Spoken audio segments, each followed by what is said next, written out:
Well, yeah, I think that is the legacy that this Kansas City team has. Is you talk about teams and you say, hey, they don't quit when they're down, and but I covered them.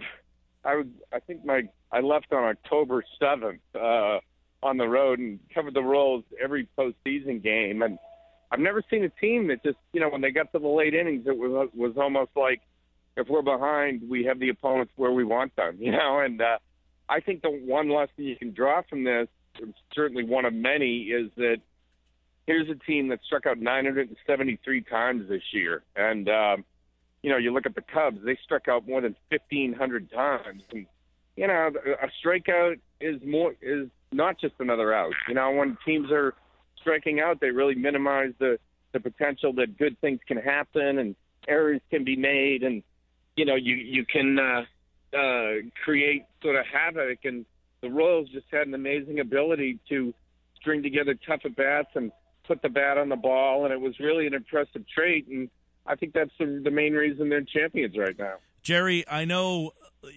covering from a Royals perspective, what was their take on Harvey and Familia, that situation in the ninth? Were they expecting one over the other? No, I think they but, when you look at Harvey and as pumped as he was at the end of the game, I think everyone expected him to come out for the ninth. To me, sitting up in the press box, my vantage point there was after the walk, I said, well, that's probably the time to go get him. I just don't think he has much left in the tank right now. And, so if Terry Collins can be faulted for anything, maybe it's for sticking with the guy a little bit too long.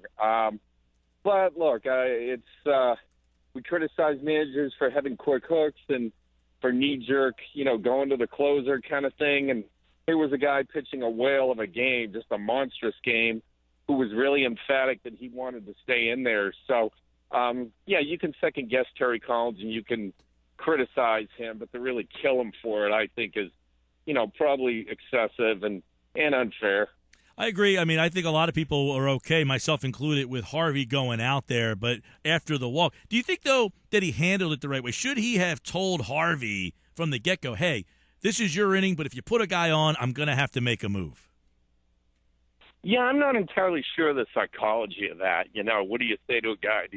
Are you putting too much pressure on him? But, I guess there might be a better way to handle that where you say to the guy, look, you're out there, but you're on a short leash. Then are you sort of wrecking the guy's confidence when he goes out there and making him uptight and planting a seed of doubt in his mind? So I'm not sure how it works. I think each manager probably has to figure out how each player would respond to that kind of thing. And, obviously Harvey was just kind of gassed, but, I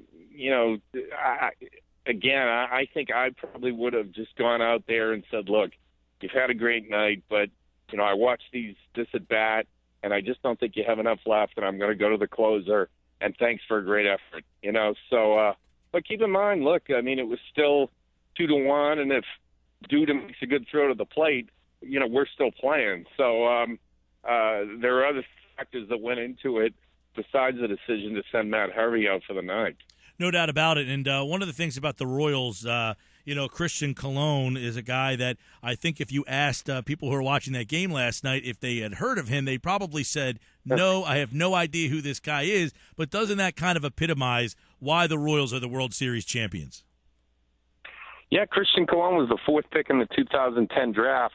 Matt Harvey was the seventh pick. So here's a guy who went into last night's game probably in most people's minds, the people who had heard of him thought of him as a draft bust. That was his claim to fame. So, but you look at that team, the guy who scored the run on Colon's hit was Gerard Dyson, who was a 50th round pick.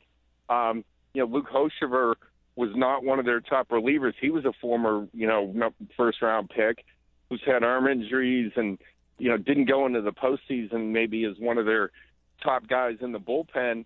And when Ryan Madsen kind of flamed out, Luke Hochevar had 10 2/3 innings of a shutout ball. Sal Perez was the MVP of the series, and Drew Butera, the backup catcher, was the guy who caught the final out, the final strikeout. So, So it was really kind of a neat thing to see for some of the background guys to get some time in the big spotlight as well last night for the Royals. Jerry Crasnick, ESPN.com, has more on the Royals and the Mets World Series. Jerry, we're obviously in South Jersey looking at Philadelphia, and you watch a team like the Royals, the Astros were there this year, even the Mets to some extent with all that young pitching.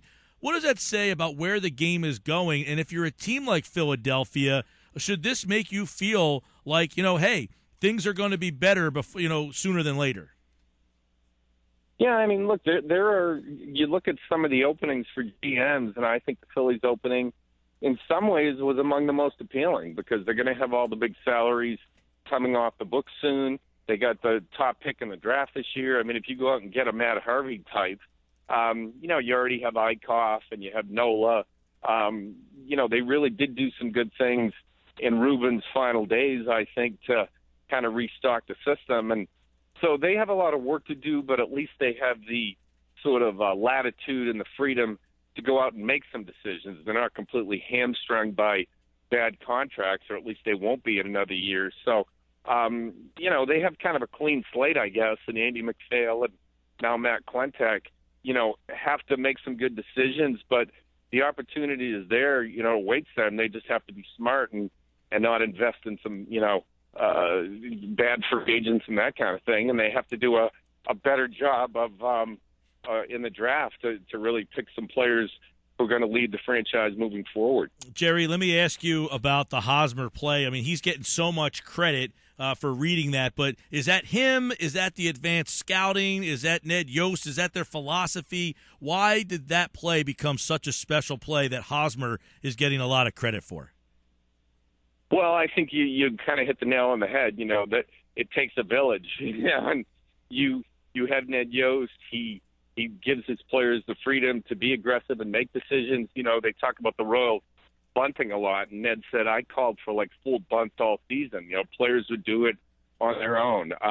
Hosmer is a really, really impressive kid, just young guy who's got leadership qualities and, I think was kind of made for that moment. He saw an opportunity and really jumped on it. And you're right about advanced scouting. I think they looked and said that they told these guys, David Wright doesn't throw that hard over to first anymore. His arm isn't great. Lucas Duda, you can take chances on. So, and the other thing is they were up 3-0. So, yeah, Hosmer gets thrown out. It's a bad mistake, but it's not like it's the final out of the World Series. And he just really, even at the time when he did that, I said, it's bang, bang.